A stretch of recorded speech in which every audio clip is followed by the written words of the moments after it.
بسم اللہ الرحمن الرحیم۔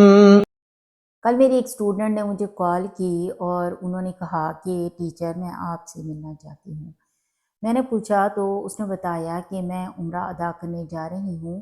اب یقین نہیں کریں گے کہ میری آنکھوں میں اسی وقت آنسو آ گئے۔ بس آسمان کی طرف دیکھا اور اللہ سے کہا کہ کیا ہم اس قابل نہیں ہیں کہ تو بھی مجھے اپنے در پہ بلائے۔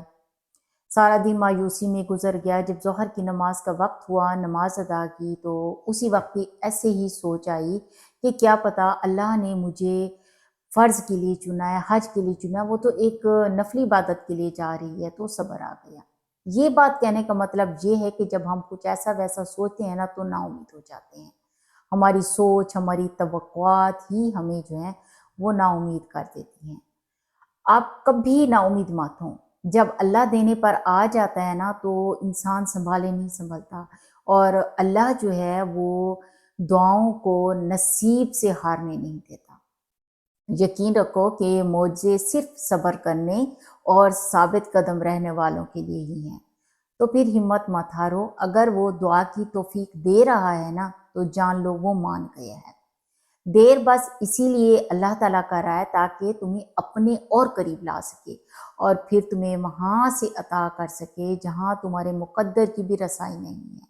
ہمیں نہیں پتہ چلتا، لیکن ہم اپنی زندگی میں جو مشکل ترین دور گزار رہے ہوتے ہیں نا، در حقیقت وہی ہماری کہانی کا سب سے مضبوط اور متاثر کن موڑ ہوتا ہے۔ اور جب اللہ تعالیٰ قرآن پاک میں وعدہ کر رہا ہے کہ وہ ہمارے انجام کو آغاز سے بہتر بنائے گا، وَلِلْآخِرَةُ خَيْرٌ لَكَ مِنَ الْأُولَىٰ، اور بے شک تمہارا مستقبل تمہارے ماضی سے بہتر ہے۔ یہ اللہ تعالیٰ قرآن پاک میں کہہ رہا ہے۔ پر اس سے پہلے ہمیں اپنے حصے کی آزمائش سے تو گزرنا ہے، اپنی کوششیں تو کرنی ہے نا، کیونکہ زمزم ایڑیاں رگڑنے سے ملا تھا۔ اور بے شک اللہ نوازتا ہے اور وہ رحمان ہے۔ یا اللہ، ہماری بہت سی دعائیں تیرے کن فیکون کی منتظر ہیں، اب تو کن فرما دے۔ اس کے ساتھ میرے تمام ممبران سے گزارش ہے کہ اللہ کے حضور دعا کر دے کہ یہاں جس کی جو مشکل اور جو دلی حاجات ہیں اللہ سن لے، پوری کر دے، عطا کر دے، مشکلیں ٹل جائیں، منزل مل جائے۔ اللہ پاک نہ جانے کس کی آمین قبول کر لے۔